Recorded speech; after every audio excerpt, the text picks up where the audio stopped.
As Germany invaded the neutral country of Belgium, no one foresaw how long the war would last and how gruesome the cost would be. Over 65 million people fought.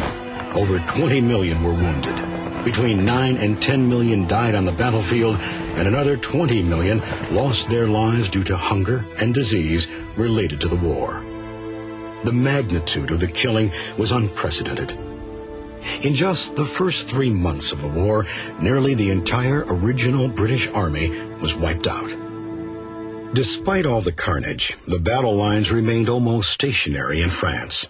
The Western Front, as it was known, was defined by 2 lines of trenches, zigzagging across northern and eastern France for thousands of miles. Wide enough for 2 men to walk abreast and stand erect to fire their machine guns, the trenches were choked with mire, rats, and lice. German soldiers occupied one line, Allied soldiers the other. Between them lay a no-man's land, filled with barbed wire and mud, smoldering with bomb craters. From time to time, soldiers would storm out of these trenches and attempt to overrun the enemy, only to be met with a hail of bullets. Both sides suffered hundreds of thousands of casualties while accomplishing practically nothing, as the battle lines remained essentially unchanged. Meanwhile, the tools of technology, which had provided prosperity for the industrialized world, were now being used to create more efficient and more ghastly weapons. A soldier described the shocking sight of a machine gun that could fire 500 to 600 bullets per minute. I saw trees as large as a man's thigh, literally cut down by the stream of lead. In 1914, the German army deployed their new cannon against Belgium.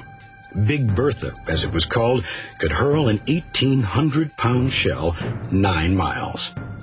A year later, at the Second Battle of Ypres, the Germans introduced poison gas to warfare. Soon, both sides used chemical weapons like chlorine, which suffocated its victims, or mustard gas that burned the skin and blinded its casualties. By 1916, the British Army began using tanks in battle with great success. Before long, however, German soldiers realized that flamethrowers, weapons that could shoot a stream of flaming gasoline, could be used to stop them.